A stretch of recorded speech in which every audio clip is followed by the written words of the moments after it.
Qui est Allah?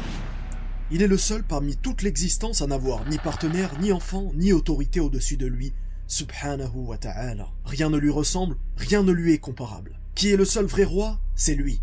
Il donne la vie, il donne la mort, et en réalité, ni pouvoir, ni force, ni influence n'existent en dehors de lui. Il est celui qui a créé toute la complexité de l'existence, le visible et l'invisible, le monde et tout ce qu'il renferme. Il a envoyé des messagers et prophètes afin d'appeler l'humanité au monothéisme pur, le tawhid. Ceci afin qu'il n'y ait pas d'adoration, de croyance et de culte en dehors de lui. Il n'y a aucune contrée, aucune nation, aucun peuple sur cette terre qui n'ait pas bénéficié de l'envoi d'un messager. Tout ceci afin d'unifier Allah, l'unique, et d'abandonner les fausses croyances. Ce message essentiel a été préservé en islam comme il ne l'a jamais été auparavant. Non pas parce que le message est différent, mais parce que le dernier des messagers est bel et bien le prophète Muhammad sallallahu alayhi wa sallam, prophète de l'humanité. La plupart des gens se posent une question simple.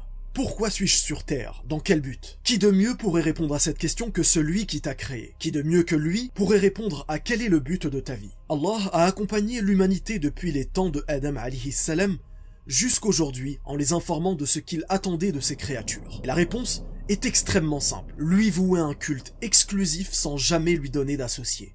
En réalité, nous savons tous que cette vie est un test du Créateur. C'est pour ceci que nous sommes nés et c'est pour ceci que nous mourrons. Dans la vie après la mort, sachez que personne ne mourra une deuxième fois. Bonne ou mauvaise personne, notre vie dans l'au-delà dépendra des actions que nous aurons fait pendant ce test qu'est la vie présente.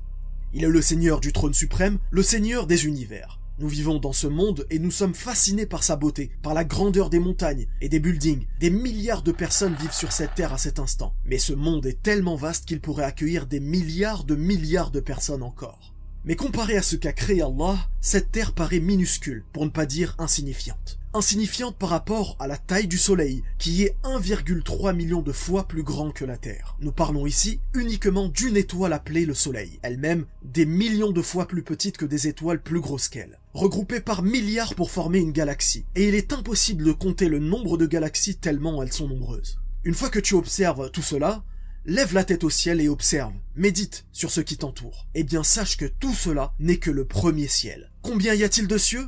7, séparés par des années-lumière les uns des autres. Mais qu'y a-t-il au-delà du 7e ciel? Eh bien, ceux qui connaissent Ayat al-Kursi savent ce qui s'y trouve. Le trône d'Allah se trouve au-dessus de tous ces cieux. Eh bien, sachez que tout ce que nous venons d'évoquer en termes d'étoiles, de galaxies et de cieux est insignifiant par rapport au trône d'Allah subhanahu wa ta'ala. Que nous enseigne le prophète sallallahu alayhi wa sallam à ce sujet? D'après Abu Dhar, radiyallahu anhu, le prophète sallallahu alayhi wa sallam a dit: les 7 cieux comparés au Kursi ne sont que comme un anneau de fer jeté dans un désert. Et la grandeur du trône par rapport au Kursi est comme celle de ce désert par rapport à cet anneau de fer. Ne vous y trompez pas, El-Kursi ne signifie pas trône, mais la signification qui s'en rapproche le plus est repose-pied. Notre esprit est trop limité pour pouvoir imaginer une telle grandeur. Croyez-vous que nous disons Allahu Akbar, Dieu est grand en vain? Non.